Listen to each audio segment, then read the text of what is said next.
कहानी की दुनिया में आपका अपना चैनल में दिल से स्वागत है। एक्स जैर विश्वा।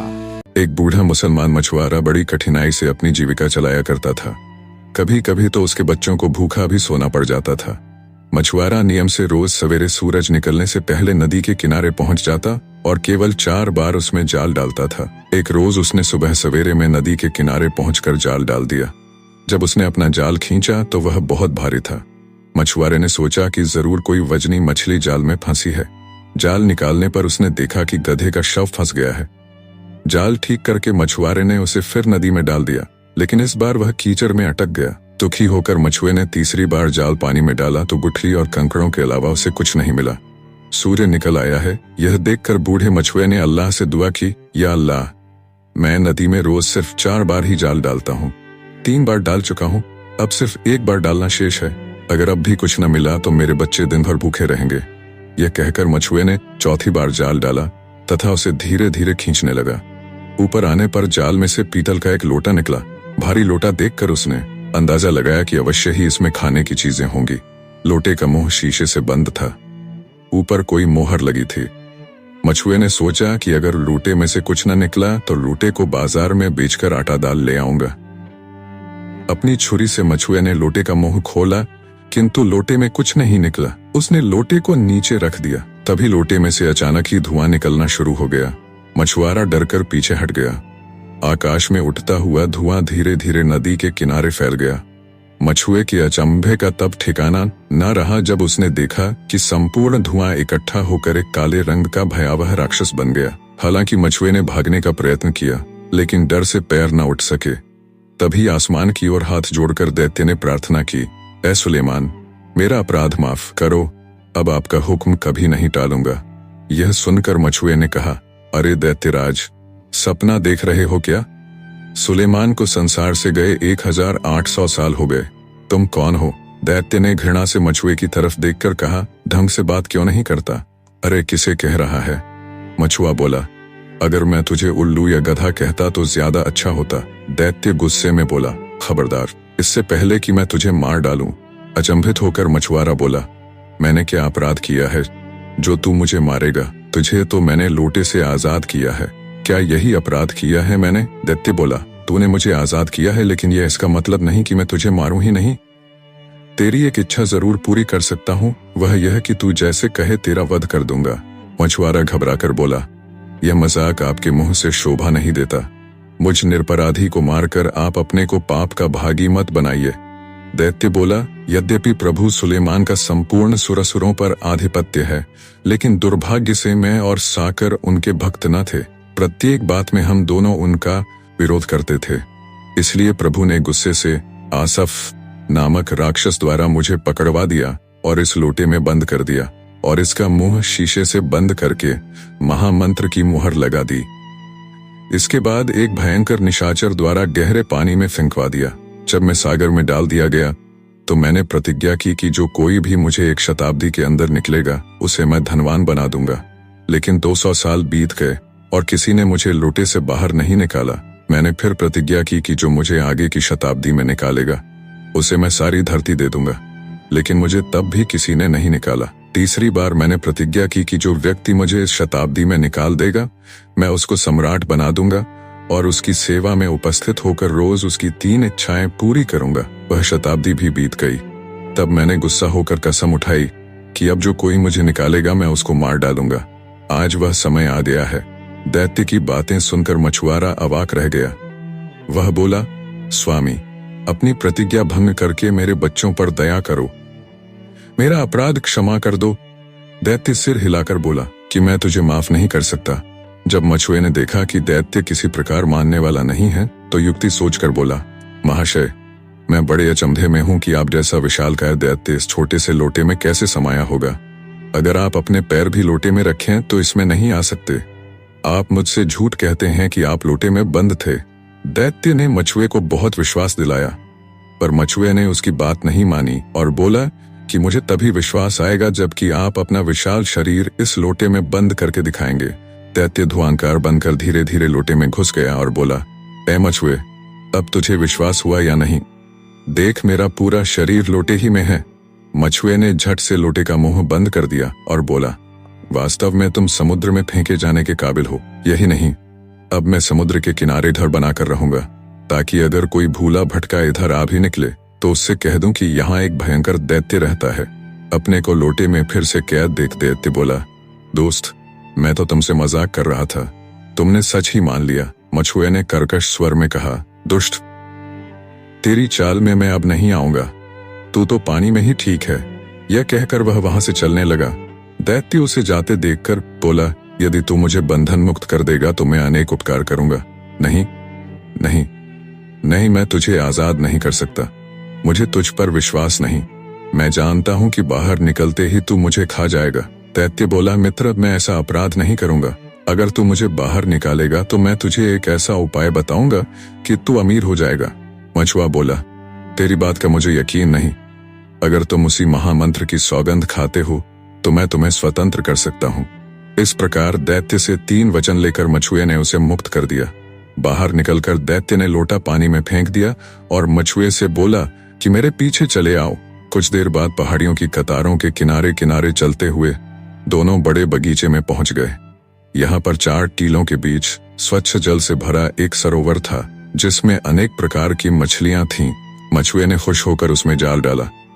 4 रंग की सफेद, पीली, लाल, काली चारों मछलियां उसके जाल में फंस गईं। दैत्य बोला, इन चारों को राजा को जाकर दे देना, वह तुझे इनाम व धन देगा। इस सरोवर में रोज केवल एक बार ही जाल डाला करना। इतना कहकर दैत्य ने भूमि में पैर मारा। धरती में एक लंबा छेद हो गया। दैत्य उसी में विलीन हो गया। मछुआरा उन्हीं चारों मछलियों को लेकर राजा के पास पहुंचा।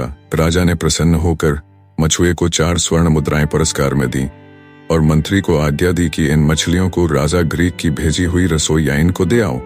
मछुआरा सोने की मुद्राएं पाकर अति प्रसन्न हुआ और सुख से जीविका चलाने लगा।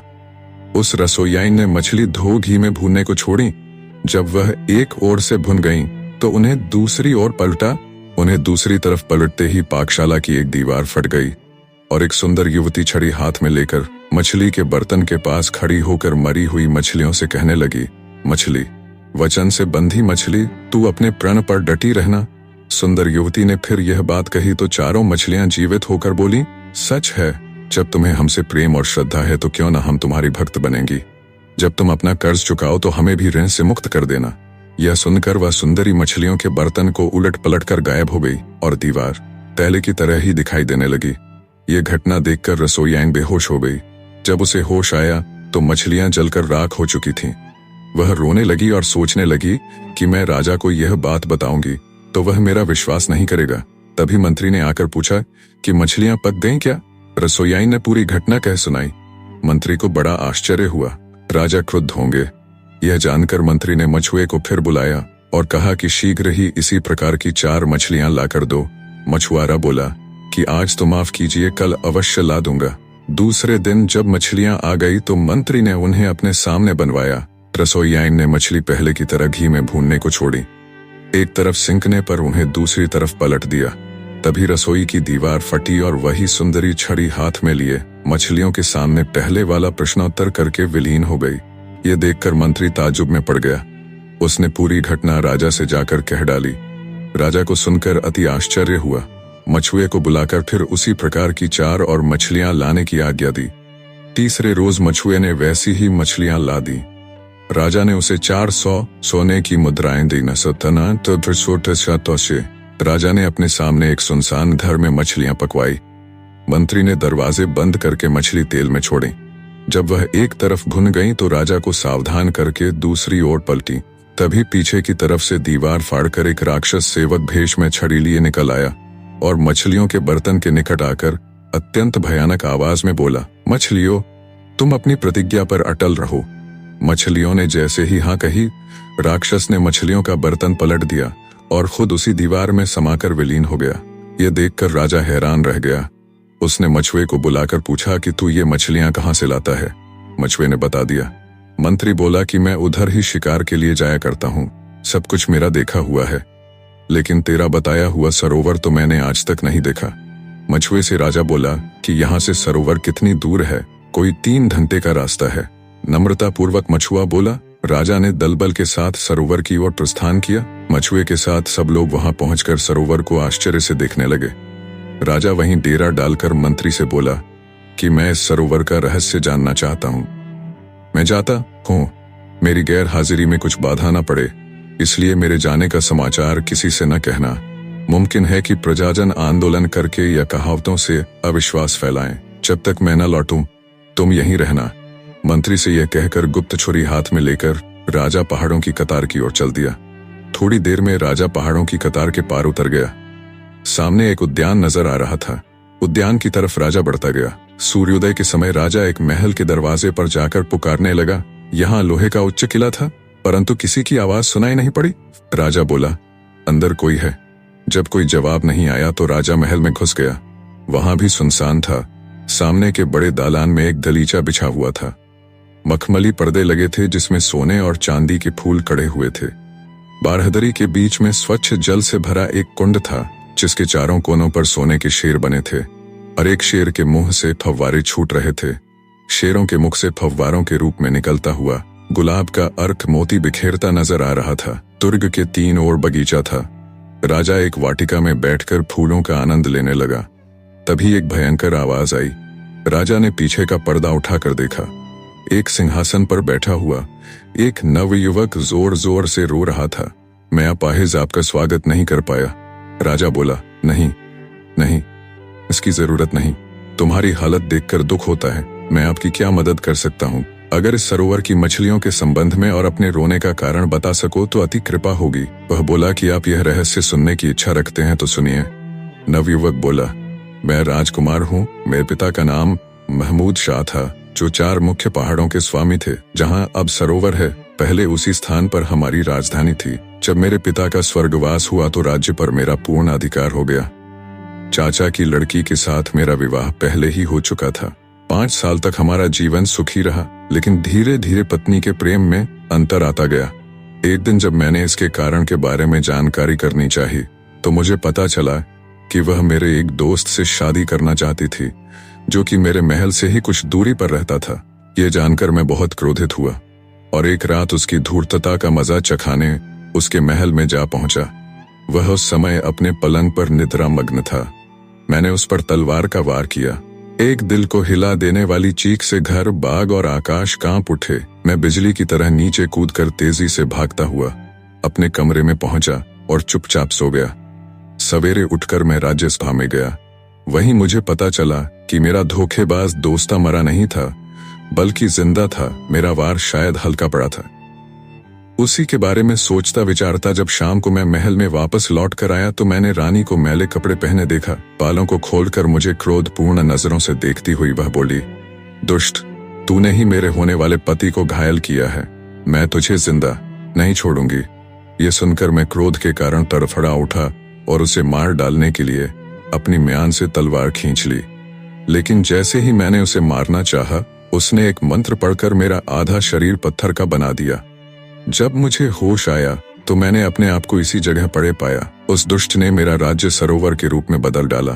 नागरिकों को उस सरोवर की मछलियां बना डाला। चारों द्वीपों को पर्वत बनाकर सरोवर के चारों तरफ खड़ा कर दिया। वह दुष्ट प्रत्येक दिन मेरी पीठ पर 100 कोड़े मारती है। इसके बाद वह बकरी के बालों का बदबूदार कंबल मेरे बदन पर लपेटकर मुझे चांदी से जड़े हुए वस्त्र पहना देती है। नवयुवक की बातें सुनकर राजा को बड़ा आश्चर्य हुआ। उसने पूछा कि क्या तुमको उस दुष्टा और उसके नए पति के रहने का स्थान मालूम है? पत्थर के शरीर वाला युवक बोला, मुझे उस दुष्टा और उसके पति के रहने के स्थान के बारे में पक्का पता नहीं है। वैसे वे दोनों यहीं कहीं किसी गुफा में रहते हैं। अगर तुम उनके रहने की जगह जानना ही चाहते हो तो उस दुष्टा का पीछा करो। वह रोज मुझे 100 कोड़े मारने यहाँ आती है। अगले दिन राजा उस युवक के महल में छुप कर बैठ गया और उस दुष्टा के आने का इंतजार करने लगा। थोड़ी देर बाद ही वह दुष्टा महल में आकर उस युवक पर कोड़े बरसाने लगी। नवयुवक बुरी तरह चीख रहा था। उसके चीखने की आवाज सुनकर राजा का दिल दहल उठा। उसका मन किया कि वह तलवार के एक ही वार से उस दुष्टा का सिर उड़ा दे, लेकिन वह अपने आप पर काबू किए रहा, क्योंकि वह जानता था कि राजकुमारी जादू जानती है। अगर वह जरा भी चूक गया तो उसे भी वह दुष्टा उस नवयुवक की तरह ही बना देगी। थोड़ी देर बाद जब वह जाने लगी तो राजा अपने स्थान से निकला और उसका पीछा करने लगा। थोड़ी दूर जाकर वह एक गुफा में दाखिल हो गई। उसके गुफा में दाखिल होते ही वह वापस युवक के पास पहुंच गया और उसे सारी बातें बता दी और दुष्टा के अत्याचार से मुक्ति दिलाने का वायदा करके सो गया।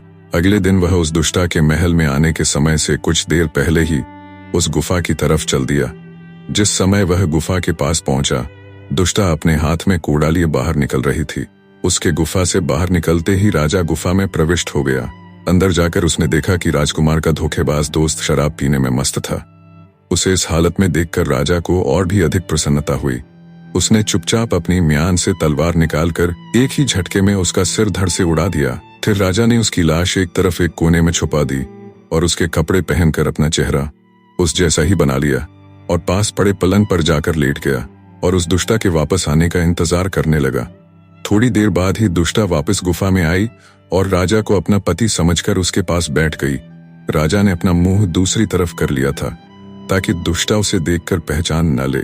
उसने राजा को कई बार पुकारा, लेकिन राजा ने उसकी बात सुनी अनसुनी कर दी और चुपचाप लेटा रहा। राजा को टस से मस न होते देखकर वह दुष्टा उसकी खुशामद करने लगी और बोली, स्वामी, क्या आप मुझसे नाराज हैं? राजा अपना मुंह दूसरी तरफ किए हुए ही बोला, हाँ। राजकुमार के चीखने की आवाज से मेरी नींद टूट जाती है, इसलिए मेरा घाव ठीक नहीं हो पाता। यही कारण है कि मैं तुझसे नाराज हूँ। अच्छा, अगर मैं राजकुमार को ठीक कर दूं तो तुम मुझसे घृणा तो नहीं करोगे? हाँ हाँ, लेकिन तुम्हें एक काम और करना पड़ेगा, राजा ने धीमे स्वर में कहा ताकि वह दुष्टा उसका स्वर पहचान न ले। वो क्या? दुष्टा ने पूछा। राजा बोला, सरोवर में मछली के रूप में जितने भी नगरवासी हैं, उनकी दुख भरी आहें भी मुझे ठीक नहीं होने देती, इसलिए चारों द्वीपों और राज्य को पहले जैसा ही बना दो, फिर हम दोनों सुख से रह सकेंगे। उस दुष्टा ने तुरंत मंत्र पढ़कर उस नगर को फिर पहले जैसा बना दिया तथा राजकुमार के आधे शरीर को भी ठीक कर दिया और बोली, अब तो आप खुश हैं ना?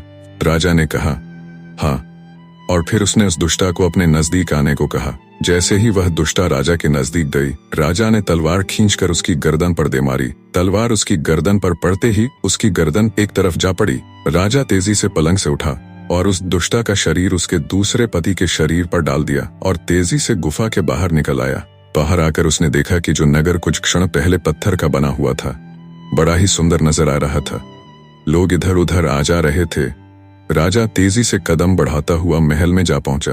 राजकुमार अपने महल में बड़ी प्रसन्न मुद्रा में सरोवर के किनारे टहल रहा था। राजा को आता देखकर राजकुमार राजा के चरणों पर गिर गया। राजा बोला, अब डरो मत, रानी और उसका दूसरा पति दोनों यमलोक पहुंच चुके हैं। अब तुम अपनी राजगद्दी संभालो, हम भी अपने डेरे पर पहुंचते हैं। नवयुवक राजकुमार बोला, यह आपकी भूल है जो आप अपने डेरे को नजदीक समझते हैं। यह उस दुष्टा की धूर्तता थी जो आपके नगर के पास अपने सरोवर इत्यादि बनाए, वरना यहाँ से आपको अपनी राजधानी जाने में 1 वर्ष का समय लगेगा। राजा बोला, जब मेरा देश इतना दूर है तो कोई बात नहीं, मेरे कोई पुत्र नहीं है, मैं तुम्हें अपने राज्य का उत्तराधिकारी बनाता हूँ। फिर राजा 3 सप्ताह वहां रहकर अपने देश को लौट गया। राजगढ़ पहाड़ियों के बीच में स्थित एक सुंदर राज्य था। वहां की जनता सुखी एवं संपन्न थी। भूमि उपजाऊ थी तथा वहां बहुत से खनिज पदार्थों की खानें भी थीं। राजगढ़ का राजा राजसिंह बड़ा ही प्रतापी था। राजगढ़ की राजा राजगढ़ की ओर कुदृष्टि रखने का साहस नहीं कर पाते थे। हालांकि कुछ पड़ोसी राज्य सेना व आकार में राजगढ़ से दोगुने थे, फिर भी शत्रुओं की रूह राजसिंह का नाम सुनकर ही कांप उठती थी। राजसिंह के 2 बेटे थे, एक का नाम सूर्य सिंह और दूसरे का नाम वीर सिंह था। राजगढ़ की पहाड़ियों के दूसरी तरफ राक्षसों की घाटी थी। कहा जाता था कि वहां राक्षस रहा करते हैं। उस तरफ कोई नहीं जाता था। जो भी उस तरफ जाता, लौटने पर उसकी बुरी हालत होती थी। भय की अधिकता से वह पागल हो जाता था। एक रोज महाराज राजसिंह दरबार में बैठे थे। एकाएक ही दरबान ने आकर सूचना दी कि एक व्यक्ति मिलना चाहता है। वह बड़ा ही भयभीत नजर आ रहा है, उस व्यक्ति को दरबार में भेज दो। राजसिंह ने आज्ञा दी। कुछ देर पश्चात मैले कपड़े पहने, बाल बिखेरे एक व्यक्ति दरबार में उपस्थित हुआ। ऐसा लगता था कि वह व्यक्ति कई दिनों से नहाया नहीं है। महाराज, मैं तो लुट गया। राजा के सम्मुख उस व्यक्ति की रुलाई फूट पड़ी। उसने राजसिंह के पैर पकड़ लिए। राजसिंह ने उस व्यक्ति को बाहों का सहारा देकर उठाया और फिर मीठे स्वर में बोला, क्यों, क्या हुआ महाराज? कहते कहते वह व्यक्ति बुरी तरह बिलख पड़ा। राजसिंह चौंक कर बोला, क्या किया राक्षसों ने? महाराज, राक्षसों ने मेरी पत्नी एवं मासूम लड़के को मार डाला। तुम्हारी पत्नी एवं लड़के को मार डाला? कैसे? और राक्षस यहाँ आए कैसे? राज सिंह चकित था। आज तक कभी भी राक्षस पहाड़ी पार करके न आए थे, लेकिन राक्षसों की उपस्थिति स्पष्ट कर रही थी कि राक्षस अपनी घाटी से राजगढ़ में घुस आए हैं। महाराज, समय खेत में था। एकाएक मेरी पत्नी को लड़के की चीख सुनाई दी। पहले तो मेरी पत्नी ने ध्यान न दिया। उसने सोचा कि किसी बच्चे से झगड़ा हो गया होगा, लेकिन जब दोबारा चीख सुनाई दी तो मेरी पत्नी बाहर निकली। बाहर निकलकर जो दृश्य उसने देखा, उसे देखकर वह स्तब्ध रह गई। उसने देखा कि एक राक्षस लड़के को उठाए ले जा रहा है। वह चीख कर उस राक्षस के पीछे भागी। यह देखकर राक्षस को क्रोध आ गया। उसने पलटकर मेरी पत्नी की गर्दन एक हाथ से पकड़ी और उसे उठाकर फेंक दिया। उसी समय मैं भी डरा रहा था, अतः राक्षस द्वारा अपनी पत्नी को फेंका जाता मैंने देखा। मेरी आंखों के सामने मेरे पुत्र की गर्दन तोड़कर राक्षस ने मेरे पुत्र का मांस खाना शुरू कर दिया। मेरी पत्नी का सिर फट गया था और मेरे सामने ही उसने दम तोड़ दिया। राक्षस भाग गया। कहते कहते वह व्यक्ति सिसक पड़ा और फिर जोर जोर से रोने लगा। राज सिंह की मुख मुद्रा कठोर हो गई। वह कठोर स्वर में बोला, सेनापति जी। सेनापति ने कहा, फौज लेकर सीमा पर पहुंचो और राक्षसों का सफाया करो। राज सिंह ने कहा, जी महाराज। सेनापति प्रणाम करके चला गया। खंजाची। राज सिंह फिर बोला, जी महाराज। खंजाची ने कहा, इस व्यक्ति को 1000 स्वर्ण मुद्राएं दे दो। राज सिंह ने कहा। खंजाची ने उस व्यक्ति को 1000 स्वर्ण मुद्राएं प्रदान की। और देखो, अगर तुम्हारा कथन झूठ निकला या तुमने देश से भागने की चेष्टा की तो तुम्हें मृत्यु दंड दिया जाएगा। राज सिंह ने उस व्यक्ति से कहा, मैं सच कह रहा हूं महाराज। इतना कहकर वह व्यक्ति पुनः रोने लगा। रो मत जाओ, राज सिंह ने कहा। वह व्यक्ति चला गया। राज सिंह गंभीर हो गया। अगले दिन सेनापति वापस आया। उसके चेहरे पर बदहवासी के चिन्ह झलक रहे थे। उसके बाल बिखरे हुए थे। क्या हुआ सेनापति? राज सिंह ने पूछा। महाराज बेवक्त महाराज। महाराज गजब हो गया, सेनापति ने हांफते हुए कहा। उसके चेहरे पर भय की रेखाएं स्पष्ट थीं। क्या हुआ? राज सिंह ने पूछा। महाराज, सब सैनिक पागल हो गए हैं, सेनापति ने हांफते हुए कहा। क्या?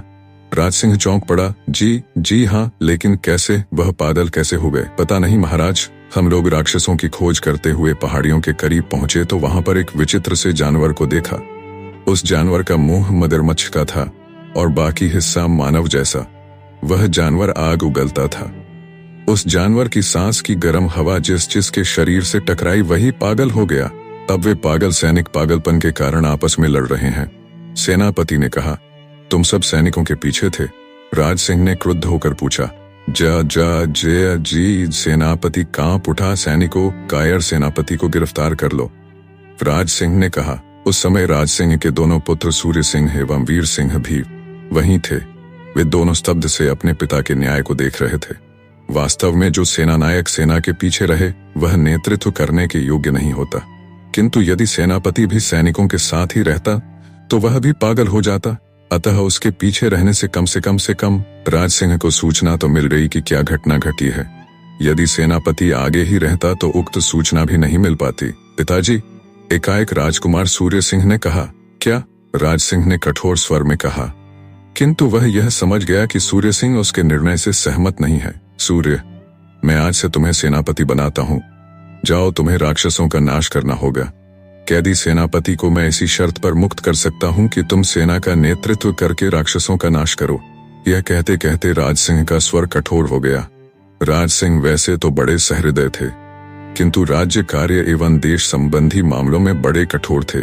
मुझे स्वीकार है पिताजी, सूर्य सिंह ने दृढ़तापूर्वक कहा।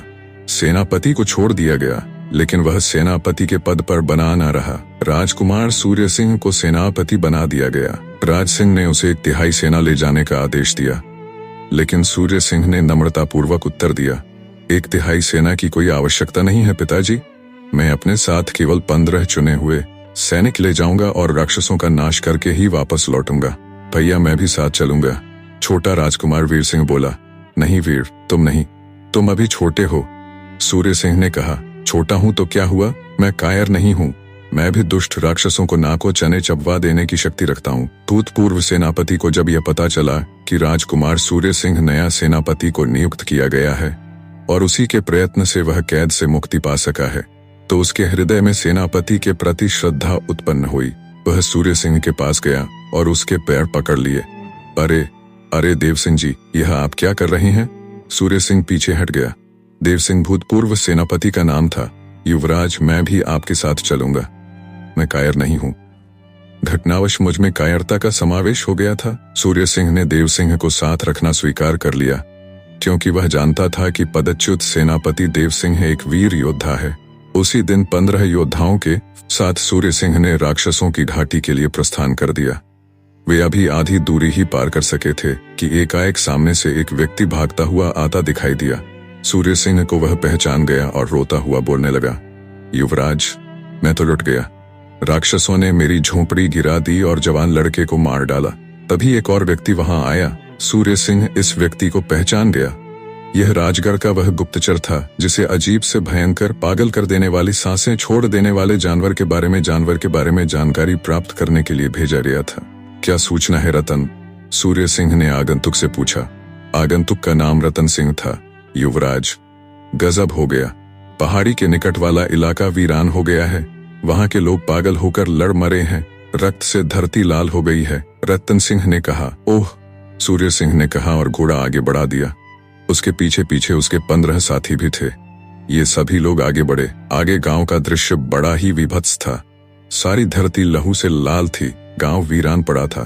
कहीं पर किसी प्रकार के जीवन के चिन्ह नजर न आते थे। लाशें भी कहीं न थीं।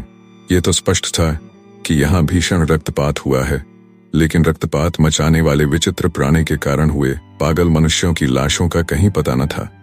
लहू के ऊपर से दौड़ते हुए घोड़े जब इस गांव की सीमा से बाहर निकल रहे थे तो खून से लथपथ एक बूढ़ा व्यक्ति पानी पानी चिल्ला रहा था। सूर्य सिंह ने उस व्यक्ति पर कोई ध्यान न दिया, क्योंकि वह शीघ्र राक्षसों की घाटी में पहुंचकर तबाही मचाने का इच्छुक था। इसका एक कारण और भी था, वह यह कि बूढ़ा बड़ा ही बदशक्ल था और उसका चेहरा देखकर हृदय में घृणा का सागर उमड़ पड़ता था। उसका खून से लथपथ शरीर बड़ा ही विभत्स लग रहा था। सूर्य सिंह ने ही जब मरणासन्न वृद्ध पर ध्यान न दिया तो उसके साथ ही उस पर क्यों ध्यान देते? वे भी अपने अपने घोड़े दौड़ाते रहे। शीघ्र ही सूर्य सिंह एवं उसके साथी राक्षसी घाटी के निकट की पहाड़ियों तक पहुंच गए। सूर्य सिंह तथा उसके साथियों ने हाथों में तलवारें ले ली थीं। सामने एक गुफा सी दिखाई दे रही थी। सूर्य सिंह आगे बढ़ा और गुफा के द्वार तक पहुंचा। गुफा के बाहर की हवा बड़ी गर्म थी। सूर्य सिंह हवा की गर्मी सहन न कर सका। तीव्र गर्मी ने उसे बेहोश कर दिया। सूर्य सिंह घोड़े पर से गिर पड़ा। उसका घोड़ा भी बेहोश हो दूसरी ओर गिर पड़ा। सूर्य सिंह के सभी साथी सूर्य सिंह से पीछे थे। वे यह दृश्य देखकर स्तब्ध रह गए। पदच्युत सेनापति देव सिंह भी सूर्य सिंह का साथी बनकर इस अभियान में शामिल हुआ था। यह दृश्य देखकर एक क्षण तो वह फिर सहम गया, किंतु उसने सोचा कि यदि वह बहादुरी दिखाए तो शायद राज सिंह के मन में जगह बना सकता है। किंतु कायरता दिखाने पर तो डूब मरने के लिए चुल्लू भर पानी भी अगर मिल गया तो बहुत होगा। ये मौका कुछ कर दिखाने का था। लेकिन यह क्या हुआ है, यह जाने बिना कैसे कुछ किया जा सकता था। देवसिंह का मस्तिष्क शीघ्र ही कुछ न सोच सका, लेकिन दिमाग को परेशान करने के स्थान पर उसने दुस्साहस किया। उसने अंधाधुंध गुफा के मुंह पर तीरों की वर्षा की प्रतिक्रिया तुरंत हुई। एक विचित्र सी भयावनी दहाड़ वातावरण में गूंज उठी, मानो एक साथ बहुत से शेर दहाड़े हों। और फिर ऐसी आवाज हुई मानो चक्कियां सी चल रही हों। ऐसा लगता था गुफा में कोई घिसट रहा है। तभी पहाड़ी के कुछ कोनों में छिपे भयानक मुंह वाले अनेक क्रूर राक्षस पहाड़ों पर से चिल्लाते हुए कूदे। सूर्य सिंह के साथियों में खलबली मच गई। कुछ के मुंह से चीख निकल पड़ी, कुछ उत्साहित से होकर उल्लासमय स्वर में चीख पड़े, शांत दौट, हथियार संभाल लो। पदच्युत सेनापति देव सिंह ने चिल्लाकर अपने अन्य साथियों से कहा, किंतु इससे पहले कि ये लोग अपने हथियार संभालते, अनेक बड़े बड़े पत्थर इनके शरीरों से टकराए। कुछ तो तत्काल मर गए, शेष बेहोश हो गए। किसी प्रकार का मुकाबला न हुआ। इन लोगों के बेहोश होने के तुरंत बाद ही राक्षस मैदान में फैल गए। उन्होंने इन सभी लोगों को अपने कंधों पर ऐसे लाद लिया मानो कंधे पर तौलिया डाल रखा हो। एक एक राक्षस ने 4-4 व्यक्तियों को उठा लिया। इस प्रकार 4 राक्षसों ने सभी को उठा लिया। 2 व्यक्तियों को कंधे पर डालकर और 2 व्यक्तियों को हाथों में उठाकर राक्षस उसी गुफा की ओर बढ़े जिधर की हवा काफी गर्म थी। सभी राक्षस कुछ बुदबुदा रहे थे, मानो कोई मंत्र पढ़ रहे हों। अंदर से किसी के घिसटने का जो स्वर आ रहा था एकाएक रुक गया। राक्षस अब आगे बढ़े। गुफा में घोर अंधकार था। राक्षस गुफा में पहुंचकर हाथों से टटोलते हुए आगे बढ़े। कुछ आगे पहुंचने पर गुफा में प्रकाश की हल्की सी किरण फैलती नजर आई, जो क्रमशः बढ़ते बढ़ते पूर्ण रूप से प्रकाश का दायरा बन गई। गुफा के एक आले में एक चमकदार हीरा रखा हुआ था। उस हीरे से ही चारों ओर प्रकाश छिटक रहा था। प्रकाश में एक बहुत बड़ा मगर की सिर वाला और मानवी धर वाला भयानक जानवर सो रहा था। शायद मंत्र बल से उसे सुला दिया गया था। राक्षस उस विचित्र जानवर के बगल से होते हुए आगे बढ़ते गए। प्रकाश की किरणें क्रमशः मंद होती गईं। धीरे धीरे प्रकाश की क्षीण सी लकीर ही गुफा में दिखाई पड़ने लगी, किंतु कुछ देर आगे बढ़ते रहने के पश्चात वह रोशनी की लकीर भी लुप्त हो गई। गुफा में पहले की भांति गुप्त अंधेरा छा गया, किंतु राक्षस आगे बढ़ते रहे। धीरे धीरे गुफा में फिर से हल्की सी रोशनी फैलने लगी। कुछ देर बाद गुफा का दूसरी तरफ का द्वार स्पष्ट हो उठा। थोड़ी ही देर पश्चात सभी राक्षस नीले आसमान के नीचे थे। गुफा में से होते हुए लोग पहाड़ी के पार पहुंच गए थे। अब ये सभी राक्षस सूर्य सिंह एवं उसके साथियों को अपने साथ लिए राक्षसों की घाटी में थे। राक्षसी घाटी बिल्कुल उजाड़ एवं भयावनी प्रतीत हो रही थी। चारों ओर मौत का सा सन्नाटा छाया हुआ था। जगह जगह रेत के बवंडर से उड़ रहे थे, किंतु विशालकाय राक्षस शायद बवंडरों से उठने वाले रेत की मार सहने के अभ्यस्त थे। वे राक्षस लगातार आगे बढ़ते रहे। कुछ देर बाद ये राक्षस ऐसे स्थान पर पहुंचे जहां की जमीन कच्ची न थी। वहां पर दोनों तरफ बहुत से ध्वस्त आलीशान मकान दिखाई दे रहे थे। कहीं कहीं पर विशालकाय झोंपड़ियां भी दिखाई दे रही थीं, जो कि नई बनी प्रतीत होती थीं। ध्वस्त मकानों को देखकर ऐसा महसूस होता था कि राक्षसों की घाटी पर अवश्य ही प्राकृतिक प्रकोप हुआ है और भूकंप द्वारा बहुत अधिक क्षति पहुंची है, किंतु बहुत दूर से उठ रहे धुएं की लकीर यहां से भी स्पष्ट दिखलाई पड़ रही थी। ये राक्षस उसी ओर बढ़ रहे थे। शीघ्र ही वे काफी आगे पहुंच गए। तभी विशालकाय गदा घुमाते हुए एक राक्षस इन राक्षसों की ओर आया। वह राक्षस हड्डियों की माला पहने हुए था। मानवी खोपड़ियों को जोड़कर बनाया गया मुकुट भी उसने पहना हुआ था। वह राक्षसों का राजा था। उसे देखते ही सभी राक्षसों ने सिर झुकाया और एक साथ बोले, महाराज की जय हो, कैदियों को चौथे खेमे में डाल देना। राक्षस राजा बोला, जी महाराज। कहते हुए राक्षस वहां से आगे बढ़े बढ़े। शीघ्र ही वे काफी आगे बढ़े बढ़े ऊंचे ऊंचे तंबुओं के निकट पहुंचे। राजकुमार सूर्य सिंह तथा उसके साथियों को राक्षसों ने एक तंबू में डाल दिया और वापस चल दिए। राक्षसों के जाने के बाद उस तंबू में दो युवतियां आईं। दोनों ही बहुत खूबसूरत थीं। उनमें से कम उम्र की नवयौवना तथा दूसरी युवती थी। पहली नवयौवना दूसरी युवती से कहने लगी, मातिला दीदी, यह राजगढ़ के राजा का लड़का है ना? स्वर प्रश्नवाचक था। हानरी मैना, कितना खूबसूरत है यह। मातिला सूर्य सिंह की ओर एकटक देखती हुई बोली। वह सूर्य सिंह पर मुग्ध हो गई थी। मातिला दीदी, मैं तो पिताजी से कहूंगी कि इस राजकुमार को न मारे। मैंने इन्हें मुस्कुराकर कहा और बाहर चली गई। मातिला सूर्य सिंह के पास गई। उसने एक कोने में रखी शीशी उठाई और शीशी का पानी सूर्य सिंह पर छिड़कने लगी। सूर्य सिंह को होश आ गया। मातिला जैसी रूपवती युवती को अपने निकट देखकर सूर्य सिंह आश्चर्यचकित रह गया। बोला, कौन हो तुम? मैं कहाँ हूँ? मातिला मुस्कुराई, फिर बोली, राजकुमार, तुम राक्षसों की घाटी में हो। मैं राक्षस राज की बड़ी लड़की मातिला हूँ। तुम राक्षस राज की लड़की हो? सूर्य सिंह के आश्चर्य का ठिकाना न था। राक्षस राज की लड़की इतनी सुंदर हो सकती है? वह मोहित सा मातिला को देखता रह गया। हाँ, हमारी माँ इंद्रलोक की अप्सरा थी, इसलिए हम इतनी सुंदर हैं कि कोई सहज ही विश्वास नहीं कर सकता कि राक्षस राज की पुत्री हैं।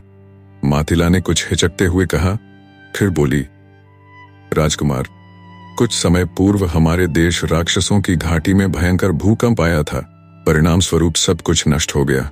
भूखे राक्षसों को तब तुम्हारे देश जाना पड़ा और वहां के लोगों को खाकर अपनी भूख मिटानी पड़ी। पिताजी के पास एक विचित्र जानवर है, मनुवीर। इसका सिर मगरमच्छ का एवं धड़ मनुष्य का है। इसे कुछ विशेष मंत्रों के बल पर वश में किया जाता है। जो कोई भी उसके निकट पहुंचता है, उसकी गर्म सांसों से बेहोश हो जाता है। यदि यह मुंह खोलकर सांस लेने लगे तो इसकी सांस की चपेट में आने वाला पागल हो जाता है। इसी मनुगर की मदद से राक्षसों ने मनुष्यों का शिकार करके पेट भरना शुरू कर दिया। इसकी सांसों की हवा के संपर्क में आने वाले लोग पागल होकर परस्पर लड़ मरते तथा राक्षस उनकी लाशें उठाकर ले आते, फिर उनका मांस खाया जाता था। इतना कहकर मातिला चुप हो गई। तुमने भी कभी खाया था आदमी का मांस? सूर्य सिंह ने मातिला से पूछा। नहीं, मातिला ने उत्तर दिया। फिर बोली, हमारी माँ अप्सरा थी, हम मांस नहीं खाते। फिर एकाएक मातिला की आंखों में आंसू आ गए। तुम रो क्यों रही हो? एकाएक मातिला को रोते देखकर सूर्य सिंह पूछ बैठा। राजकुमार, थोड़ी देर बाद तुम्हें कड़ाहे में उबालकर सभी राक्षसों में प्रसाद के रूप में बांटा जाएगा। अब मैं जा रही हूँ, तुम अपने बचाव का उपाय कर सको तो करो। इतना कहकर मातिला चली गई। मातिला के जाने के कुछ क्षण बाद ही तंबू में कुछ राक्षस घुसे और उन्होंने राजकुमार सूर्य सिंह को पकड़ लिया। फिर 2 राक्षस उसकी एक एक बाह पकड़कर एक ऐसे स्थान पर ले गए जहां अलाव पर खौलते तेल का कड़ाहा चढ़ा हुआ था। सूर्य सिंह बुरी तरह छटपटा रहा था, किंतु छूट न पा रहा था। राक्षस सूर्य सिंह को कड़ाहे के ठीक ऊपर ले गए। कड़ाहे में तेल खौल रहा। मौत को करीब देखकर एकाएक सूर्य सिंह ने आंखें बंद कर लीं। तभी एक तीर बहुत तेजी से कड़ाहे से टकराया और कड़ाहा उलट गया। खौलते तेल के छींटे सूर्य सिंह को पकड़ने वाले दोनों राक्षसों पर भी पड़े। वे चीख कर पीछे हट गए। ढेर सारा तेल जलते हुए अलाव पर भी गिरा था, इसलिए अलाव की आग भड़कने के बजाय बुझ गई। तभी एक तीव्र चीख वातावरण में गूंज उठी। सूर्य सिंह ने आंखें खोलीं तो जो दृश्य देखा उसने उसे हर्षित एवं विस्मित कर दिया। उसने देखा कि उसका छोटा भाई वीर सिंह राक्षस राज की छाती पर बैठा है। राक्षस राज की दोनों बाजुओं एवं दोनों जांघों में तीर घुसे हुए थे और वह धरती पर पड़ा था। राक्षस राज, अपने लोगों से कहो वे मेरे भाई एवं उनके साथियों को छोड़ दें। वीर सिंह ने राक्षस राज के गले में पड़ी हीरे की माला निकालकर अपने गले में पहनते हुए कड़ी आवाज में कहा। सूर्य सिंह एवं उसके साथियों को राक्षस राज के आदेश पर छोड़ दिया गया। सभी राक्षस वीर सिंह के आगे झुक गए थे। वीर सिंह, तुम यहाँ? सूर्य सिंह ने चकित होकर कहा, हाँ भैया। वीर सिंह मुस्कुराया, फिर बोला, आप मुझे साथ ले चलने को जब न माने तो मैंने अकेले ही राक्षसों की घाटी में प्रवेश करने का निश्चय किया। मैं आपका पीछा करता हुआ उस स्थान तक पहुंचा जहां एक बदशक्ल बूढ़ा पानी पानी चिल्ला रहा था। मुझे उस बूढ़े पर तरस आ गया। मैंने उसे पास के कुएं से पानी लाकर पिलाया तो उसने मुझे बताया कि वह एक जादूगर है। जादू के बल पर उसने मुझे बताया कि आप भी राक्षसों द्वारा पकड़े जाएंगे। जब मैं राक्षसों की घाटी में पहुंचूंगा तभी वे आपको मारने वाले होंगे, क्योंकि राक्षस यह जानते थे कि आप राजकुमार हैं। राक्षसों का सोचना था कि राजकुमार हैं। राक्षसों का सोचना था कि राजकुमार हैं। राक्षसों के सोचना था कि राजकुमार के मांस को प्रसाद के रूप में बांटने से राक्षसों की घाटी का अकाल खत्म हो जाएगा। उस जादूगर ने मुझे बहुत से मंत्र बताए, जिनके बल पर मैं उस विचित्र जानवर को मारता हुआ यहाँ आ पहुंचा। संयोगवश जादूगर की बातें सच हुईं और मैंने आपको बचा लिया। उस जादूगर ने मुझे बताया कि यदि मैं राक्षस राज के गले की माला निकालकर पहन लूं तो सारे राक्षस मेरे दास हो जाएंगे, और अब ये राक्षस मेरे दास हैं। कहते हुए वीर सिंह मुस्करा दिया। सूर्य सिंह को अपने आप से ग्लानि हुई। वह सोचने लगा कि यदि वीर सिंह नहीं आता तो वह जीवित न बचता। यदि वह उस कुरूप बूढ़े की उपेक्षा न करता तो शायद वीर सिंह को यहाँ आने की आवश्यकता ही न पड़ती, वह खुद ही सफल हो जाता। राक्षस राज, वीर सिंह गुर्राया। जी। राक्षस राज कांप रहा था। यहाँ से हमेशा के लिए अपने साथियों सहित कूच कर जाओ, वरना तुम्हारी एवं तुम्हारे साथियों की कब्र यहीं बन जाएगी, वीर सिंह ने कहा। राक्षस राज अपने साथियों के साथ जाने लगा, क्योंकि अब उनमें दास्ता के भाव उत्पन्न हो गए थे, जिनकी उत्पत्ति का कारण वह माला थी जो अब वीर सिंह के गले में थी। तभी राक्षस राज की छोटी पुत्री मैनी ने आकर वीर सिंह के पैर पकड़ लिए और बोली, हमें अपने साथ ले चलिए, हम इन लोगों के साथ नहीं रह सकते। मातिला ने भी सूर्य सिंह के पैर पकड़ लिए और बोली, कुमार, हमारी माँ अप्सरा थी, अतः हमारी सारी आदतें इन राक्षसों से भिन्न हैं। यह राक्षस मांस खाते हैं जबकि हमें मांस पसंद नहीं। इन राक्षसों को जंगल पसंद है जबकि हमें भवन। इन राक्षसों के अंदर किसी प्रकार की मोह माया दया आदि नहीं है, अतः हम इनके साथ नहीं रह सकते। वीर सिंह ने मैनी एवं मातिला को अनुमति दे दी और सभी राक्षसों को वहां से भाग जाने का आदेश दिया। राक्षस तुरंत ही वहां से प्रस्थान कर गए। उसके बाद वे राक्षस फिर कभी वहां दिखाई नहीं दिए। राक्षसों की घाटी राक्षसों से शून्य हो गई। कहा जाता है कि वहां से सभी राक्षस सदा के लिए पाताल लोक चले गए। राक्षस राज की दोनों कन्याएं राजकुमार वीर सिंह एवं सूर्य सिंह के साथ राजगढ़ चली गई। सूर्य सिंह के बचे हुए जीवित साथी भी राजगढ़ लौट आए। पदच्युत सेनापति देव सिंह पुनः सेनापति बना दिया गया। राजगढ़ पहुंचकर राज सिंह की आज्ञा पाकर राक्षस राज की कन्याओं के साथ राजकुमारों के विवाह की घोषणा की गई, और एक दिन शुभ मुहूर्त में मैनी तथा वीर सिंह और सूर्य सिंह एवं मातिला का विवाह संपन्न हो गया। राक्षसों की घाटी सदा के लिए वीरान हो गई। वहां फिर कभी भी राक्षसों के चिन्ह तक न मिले। वहां पर मनुष्यों के बस जाने का सुखद परिणाम हुआ और राक्षसों की घाटी हरी भरी सुंदर घाटी में बदल गई।